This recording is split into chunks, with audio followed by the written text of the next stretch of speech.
Okay, so welcome to the first Oasis Living podcast. We've got Des Taylor with us today from the Landlord Licensing and Defence. Nice to be with you, Des. Thanks for joining us today. Thank you. Yeah. Good afternoon. Of Thank course, you for inviting me. I think we should probably introduce ourselves. I've nearly forgot that. So I'm Andy. I'm the head of marketing at Oasis Living, and we've got Sam Gosh here, who's the founder. So we're just going to chat to you, Des, today about what it is you do, why it's relevant, and any interesting anecdotes that you might want to bring up. So if you just want to introduce yourself and tell us about what you do. Right. I'm the Casework Director at Landlord Licensing and Defence, and my job involves working with landlords and letting agents, not only when they get into trouble and need defending, but when it comes to understanding the Housing Act and the law of letting property. That's not landlord and tenant law, where sort of things like tenancy agreements, evictions, that sort of thing, although we know a lot about that. It's more about making sure the house is compliant under the Housing Act for, you might have heard of homes, fitness for human habitation. And that's under that act, that's essentially part one of the Housing Act 2004, which is Housing Health and Safety Rating System. And then, of course, there are all the things that if you want to let to sharers, what does that mean and when does the law kick in? And then there's also the situations that you have where you might need to license the property because it's in an area that the council has decided it needs to be licensed. Okay. And when would when would someone come to you? Like typically, you listed a few things there. Like when would someone need to get in contact with you and in the process of letting or licensing a property? So sadly, most people come to us when it's too late. They've received a letter from the council that they've either got an improvement notice because they've visited the property, they want to impose some financial penalties called civil penalties, or the tenants have asked for a rent repayment order because the property wasn't licensed. When should a landlord come to us? Well, that is another matter. A landlord should come to us at the beginning of the process when they need to understand what licensing is. Because I must say, local authorities don't explain it particularly well. Okay. What made you start this? I mean, in the line of work you're in, is there a high incidence of this? I mean, what spurred you in the first place to start saying, okay, you know what, I think people need to know this, people need to know this well, and I want to help them? Is it because of specific things that came out or faults you see in our current microstructure in the real estate market? It would be good to have a bit of a background. There's many reasons why we started this business. The main reason is there was a demand because I was continually being asked by people for help. People were asking me because they were getting into trouble, and that background and how I knew what to do isn't down to me, I must say. I'd love to say I'm clever, I'm the most well-trained, I'm the best person in the world. What it really relies on is my sister. My sister has been a corporate and property lawyer until she left this life a couple of years back. She worked for firm of solicitors in London. Her clients were all well-to-do people, that's probably the best way to put it, and they were dealing with all sorts of issues regarding property. And so she'd been dealing with those for corporations, for the individuals and directors. And I used to help her because although she was an excellent secretary, excellent at typing, I used to help her with corporate presentations to these organizations. And I began to take an interest in that as I was a landlord. And of course, she was my solicitor. And the more I helped her with the side of the business that she didn't do, because I was working corporate sales, the more I began to learn about things. And of course, people came to me. I in turn went to my sister. And when I started this business, I started the business mainly because my sister had become ill and we knew that she wouldn't be able to continue to work. And there weren't many people who could do this work as well as she could. So that's when we realized over those years we needed to understand it, because most solicitors don't. Most people who are in this business are ex-counsel and they have the council's prosecution mentor attitude rather than the defense attitude. So thank you to my sister. This business was formed. Wow, cool. Okay, so do you act as in place of a lawyer? would you recommend that someone has a lawyer as well, and you're just sort of filling in the gaps, like you say, that not a lot of solicitors will understand? Or would you act as a representative for whoever you're working with? Yeah, I would say it's very much like you don't need a lawyer for the area of law we deal with, because they can have a representative like we are. And what we do is operational application of the law, not the law itself. Now that may, for somebody to probably go, well, what's he mean, operational application? Think of a student who leaves university, let's say in something like civil engineering. So you've done a civil engineering degree, you come out of university, but you've never been on a building site. Mm-hmm. You really have no use to anyone. Well, that's probably what most lawyers in most towns are like to landlords when they get the types of offences from the council in this area. Whereas someone who's been on a sandwich course, been in placement with a construction firm, I think of my older brother, who's also in construction, and in his university years, he built a seawall at a seaside town with lots of young people. You can imagine that was hard work.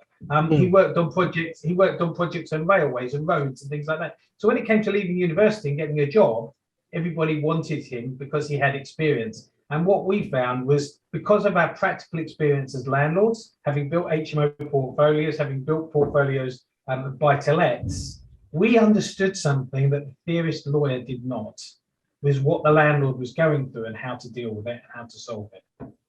So you understand it from both sides practically. So you've got the knowledge of the law and the process, but you've also got the knowledge from the other side as being a landlord yourself with a good portfolio. And yeah, okay, I understand that. That's really good. Cool. Yeah, I mean, so what would be, if you had to sort of go through anything in specific of just getting a little bit more detailed now of what things go wrong the most? So what violations happen? What problems can landlords run into regularly when they're wanting to when they have to deal with the council or deal with any property law in the space that you're in? Like what's common? So the number one thing that we see as a problem is individual landlords do not follow the process of getting a tenancy right in the first place. So that would include, they don't follow the prescribed information, so they don't give the right to rent document, they don't do the immigration checks, they don't secure the deposit. They're the most common, or they don't issue the gas safety certificate before issuing the tenancy. Those things happen all the time. Those things, they are run of the mill. Most lawyers could deal with that, but we get a lot of calls about things like that, and we deal with those for people. But it's normally dealing with them when somebody's trying to leave the property, they're trying to serve notice, and they haven't done that part properly. Those are the most common. Are they what we deal the most of? No. What we deal the most of are where tenants are applying for a rent repayment order, where the landlord should have licensed the property as a house in multiple occupation or in a selective licensing area, which is a general buy-to-let, and they haven't licensed the property. And the reason we get so many is the council comes to check the property to see how it's occupied. And when they come to see how it's occupied, they find that it's not licensed. And they tell the tenants, you should go and get a rent repayment order. And they encourage them. And some councils actually help them. So that's the probably by far more cases we get than anybody else. I think we've done 44 defences this year already, as you can imagine. So that's much more than one a week.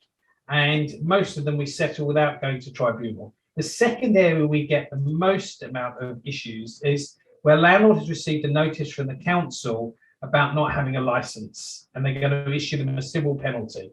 And up until about a year ago, those were between 5,000 and 12,000. Currently, all the ones that we've got for not having a license that we're dealing with are all between 15 and 30,000. 15 and 30,000. Wow, so okay. we've got two at the moment, 30,000 first-time offence, because they believe they are very experienced landlords and agents, and they've decided they're going to tackle them at the top with the highest fine they can. Okay. Wow. Okay, and so just to walk me through, because I'm still learning a lot about HMO licensing and stuff, but for someone that's getting new to the property ladder, like myself, for instance, like, what? How do I know? Do I need to go to the council to find out if my property needs to be like licensed, or does it depend on how I decide to let it, or the area I'm in? Like, just from very like the beginning level, like, can you walk me through that? Yeah. So, like you do, if you decide to drive, you know you need to get a license to drive a car, get a provisional license, etc. If you want to rent a property, very, very simple. Property is controlled by each local authority, and that being the place where the council tax is paid to. That's how you define where your local authority is. So first of all, look that up on the government website for the address. Look where your council tax is paid to and be absolutely sure it's valid. So there's a street in Leytonstone in East London, and until 1974, it was under London Borough of Newham. Since 1974, it's been under the London Borough of Waltham Forest. Still, landlords in that road still are not sure who their local authority is. You think they know because they're paying council tax to them, but when they make a license application, you make it to the wrong authority and you don't get a response for 3 years, it's not a valid application. So, so the first part is make sure you get the right authority. Second part is look on their website about licensing. Just put into Google, London Borough of Newham, Westminster City Council licensing, and see what it says about additional licensing, mandatory licensing, and selective licensing. Now, additional licensing is not in addition to an HMO license. It's generally when you have a property that needs a license because it has less than 5 people sharing, of which 2 are not related. So check it out, definitely in London and all boroughs. There are 348 different local authorities issuing licenses. So find out whether you need licensing. And the other thing that's really important is if you're going to let to sharers, is there is not a right to do that except under something called the General Permitted Development Order. And if the local authority has removed that right under something called Article 4 directions, then you may not be able to do a house of sharers because they don't permit the making of new HMO properties. That's different to licensing. That's planning. So you've got to check planning, licensing, and then you've got to check all the relevant things for the prescribed information. And I must admit, if you look on Google, you're going to find a lot of information, but do not rely on Facebook or Facebook groups and people's opinions. The opinions you've got to rely on are the government, who gives you facts which you can rely upon, the local authority's website, for which I would advise you take screen prints of anything you're going to rely upon later on, and also look at the tenant websites like Shelter and Citizens Advice Bureau.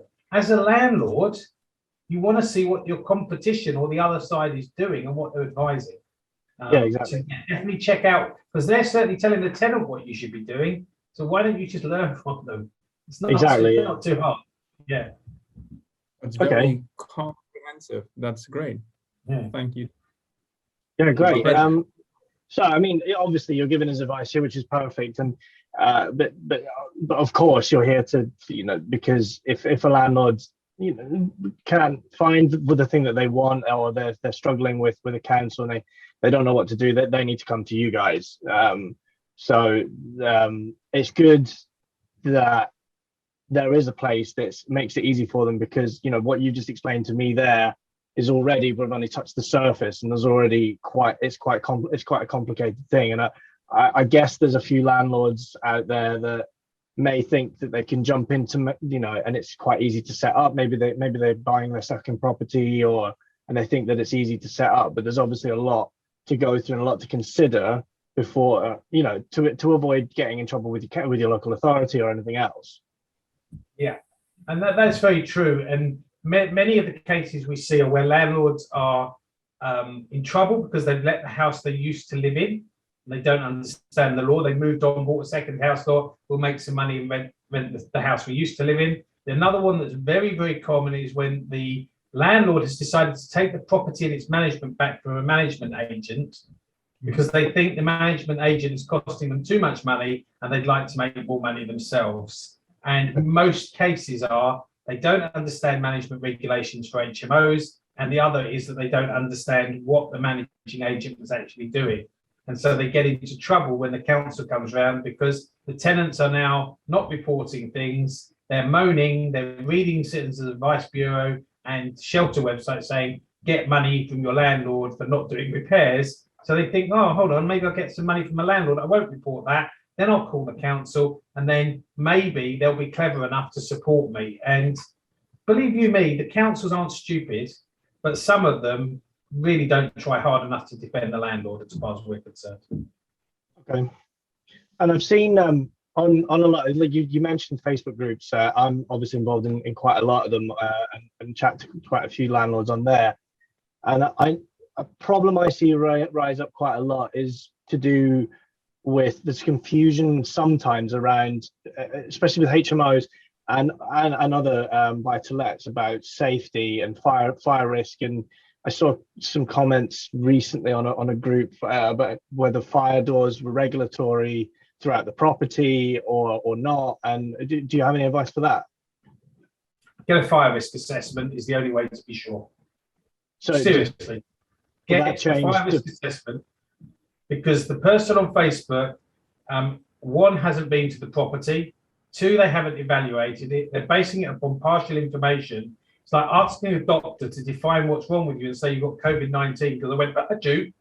Doesn't mean I've got COVID-19. It means I might have had a bit of dust in my nose. But that's the sort of advice that people are giving. And seriously, fire risk assessment is, for all the money that it costs to be right and up to date, the regulations are changing all the time. They've changed during this year, I think, 3 times. And if you're renting out sleeping accommodation to anybody on a permanent, temporary, or any type of basis, really get a fire risk assessment done. Why wouldn't you? Are you competent enough to say you understand what type of alarm and what you should have done? Because the fire brigade now is really prosecuting landlords and doing a lot more of it. And there was a landlord in Derbyshire, I think it was. He has a 2-year suspended sentence, 9 months suspended for 2 years sentence, because the fire doors were not closing properly in an HMO and the alarms were not being serviced as they should be. Wow.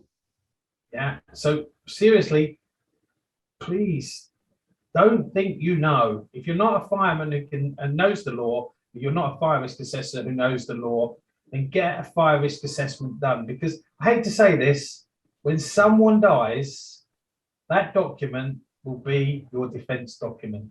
Mm-hmm. Exactly. And I think, it's sort of the big message is not to cut corners and really do your due diligence. And it's good that they, landlords have somewhere that they can go, because you've just talked, for 20 minutes extensively about this. You're incredibly knowledgeable on the subject or the subjects. And it's good that, they have the options of they can do the research themselves. But if they don't want to do that, and they do want, to start a new property business and start building their portfolio, they have somewhere to go to hand over that kind of part of the work and get the advice that they need quickly and efficiently to make a success out of their property. Yeah, well, as an agent does manage properties much better than most landlords, because it's about the frequency and the repetition. They're doing it over and over every single day. And my son loves the film Karate Kid, and it is wax on, wax off, paint the wall. Paint the wall up and down, paint the fence left and right. You eventually know when something comes, how to move and what to do. And that comes from agents who get trained. They follow the Association of Residential Letting Agent courses, and they get professional levels. And anybody, a negotiator, should today be at least at level 3. The management should be at level 4. And the regulation of property agents coming in, well, it was supposed to come in already, but various things have delayed that. But when that comes in, all of this will become controlled, and landlords will have to fight very, very hard to compete with good agents out there. And now I'm not saying there aren't bad agents, like there aren't bad landlords. There are. Please, everybody's got the story, but remember, that's the curve. There's always going to be people at each end of the curve that are the exceptions. We're talking in general. The bigger agents have less to lose than the smaller agents. The agent where the owners of that agency are actively involved, there is no getting through, I'm a director of the company, it's a big corporation type stuff. They treat the corporation and the directors as the same. So if you're going to be putting your business with somebody who's highly experienced, find somebody like that who's maybe got 8, 9, 10 branches as a max that they can still handle. They're actively involved in the day-to-day operations and training of the staff.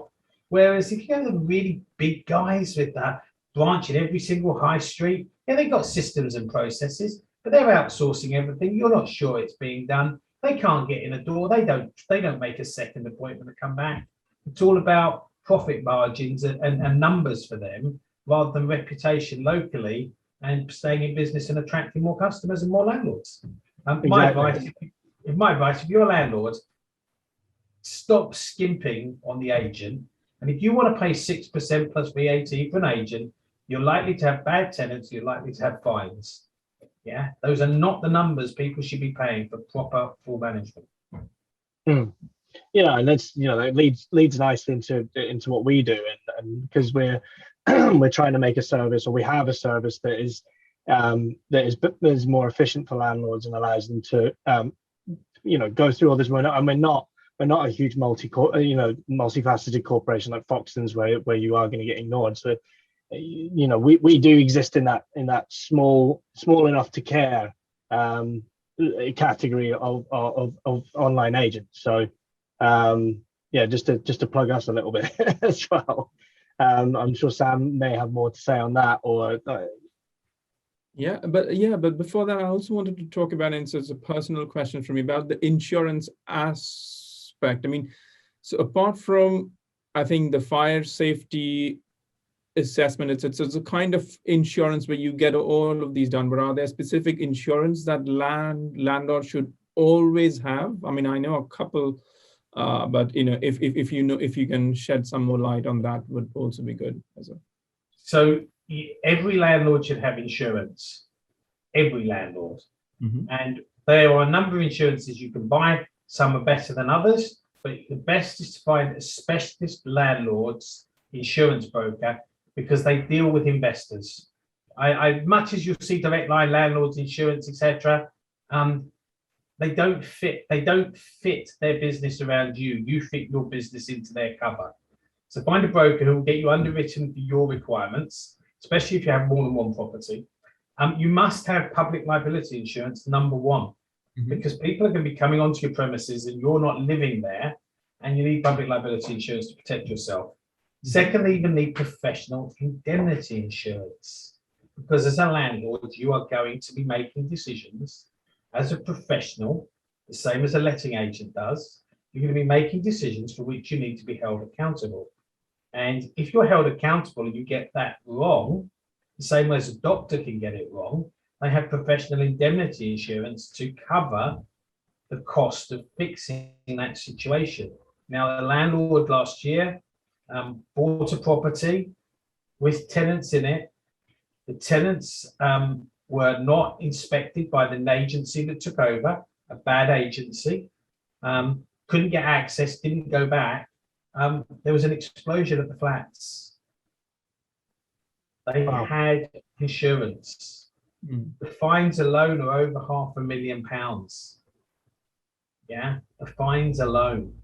That's without the fire brigade prosecution that's coming, and maybe the suspended jail sentence for both the agent and the landlord and the previous landlord who just sold it to them because of things not being right. You are going to make mistakes. You are going to get things wrong. Yeah.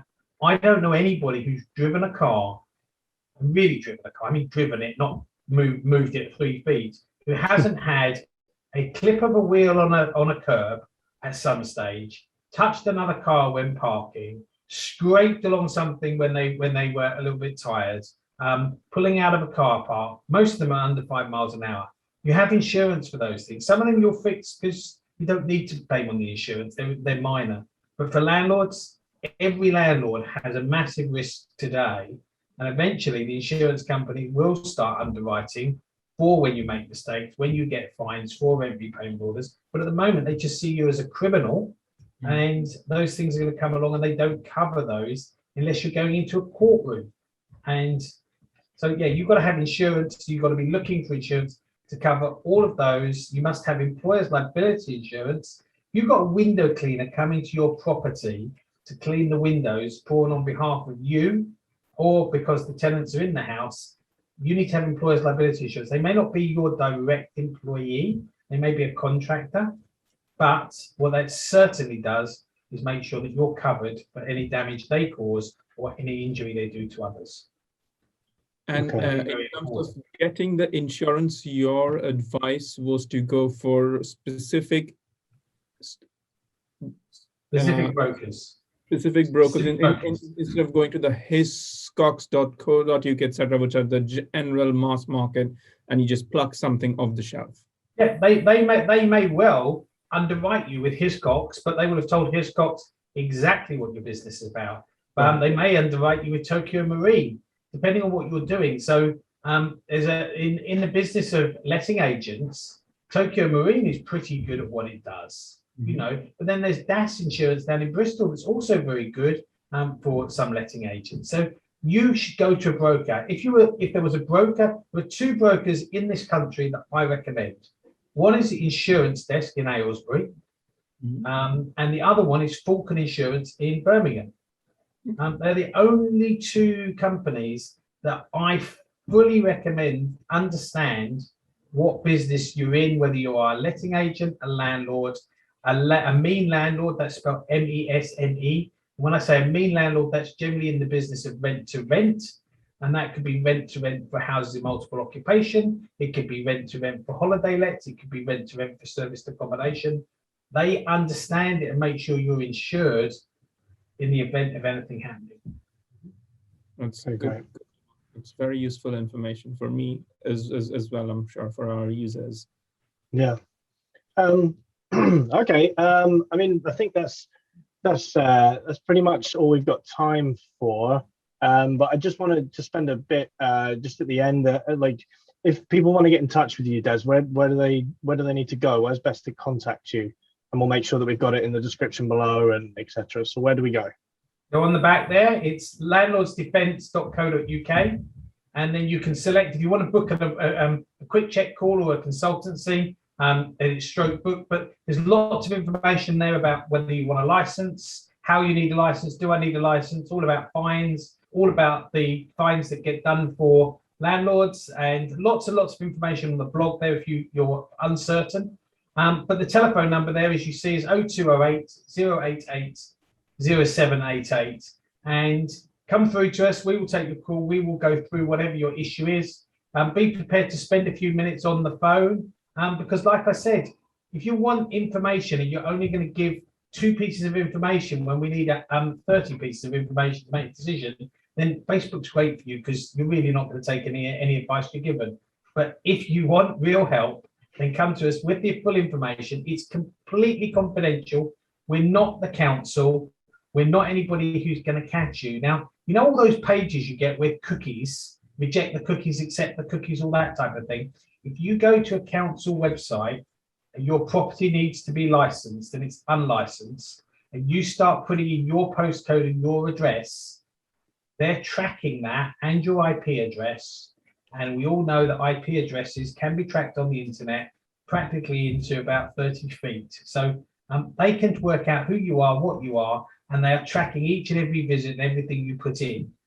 So my advice is be very careful what you put into a council website if your house is not in order. Good advice. Okay. For any listeners, we'll make sure that we put all Des's contact details in any of the in the description on Spotify, YouTube, wherever else we might put this, so you can find it in the description for this post. But Des, thanks so much for the time. Really appreciate it. That's really useful information. I know that I definitely learned a lot, and I'm sure Sam did as well, and hopefully our listeners did, and they know exactly where to go if they need any more advice.